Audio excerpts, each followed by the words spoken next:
the establishment of the Emory-Tibet Partnership and the strengthening of Emory's ties to His Holiness would not have been possible without the vision and commitment of two persons in particular. One of those I'd like to recognize at this time by asking him to stand, and that is Geshe Lobsang Tenzin Negi. Geshe La, thank you.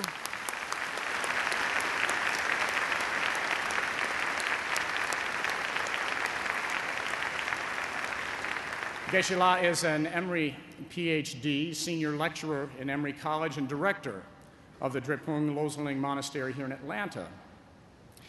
The other person who was present at the very beginning and has been instrumental in building and strengthening this partnership is Robert Paul, the Candler Professor of Anthropology, the Dean of Emory College.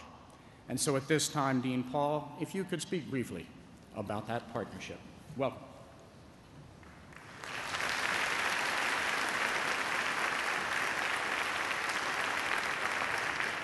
Thank you very much, President Wagner. It is, of course, a tremendous honor and privilege for me to welcome as our faculty colleague, His Holiness the Dalai Lama. This new partnership between him and us personally stands for a far larger historical development, and I will just give a brief history of the world to explain that to you. In the 5th century, before the Common Era, there was a tremendous outpouring of knowledge that's known as the Axial Age. In Greece, it was the period of Socrates, of Plato, and of Aristotle. And in India, it was the period of the teachings of the Buddha.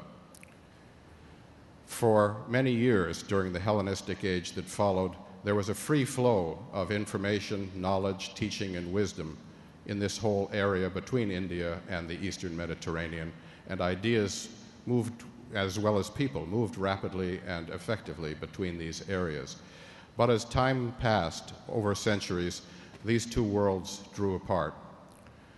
We all know what happened to the heritage of the Greek and Roman world, how during the so-called Middle Ages, the Christian monastic tradition kept learning alive in the West, and how at the dawn of the modern era, those monastic institutions morphed into what we now know as the modern university, and how those modern universities developed, especially building on mathematics and physics, a worldview of incredible power to control, predict, and dominate the physical world and the external world around us. Most of us are less familiar with what happened at the other end of this continuum, this geographical continuum in India. There was a civilization that was as profound and as complex as anything in the European and ancient tradition of our own tradition. And that great tradition took many forms, one of which was Hinduism, which survives to this day as one of the world's great religious and knowledge traditions and wisdom traditions. And one of them was Buddhism, which built on the teachings of the Buddha, which flourished for many, many centuries, but through a series of historical events, eventually perished in India, where it had originated. It had by that time, however, spread to many other countries, one of which was Tibet.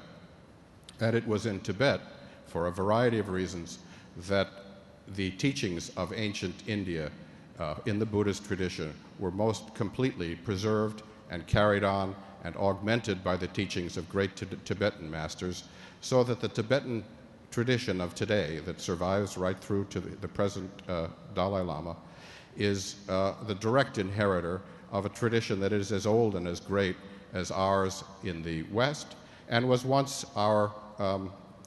involved in the same dialogue with us. We grew apart, but now we are witnessing the reunion of two long-lost cousins.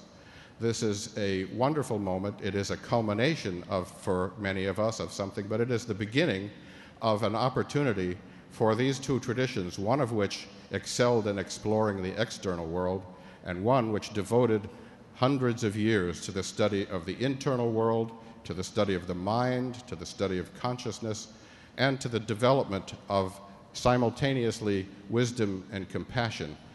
The conjunction of these two worlds will lead to new realms of knowledge, that are unpredictable but are sure to be for the benefit of humankind.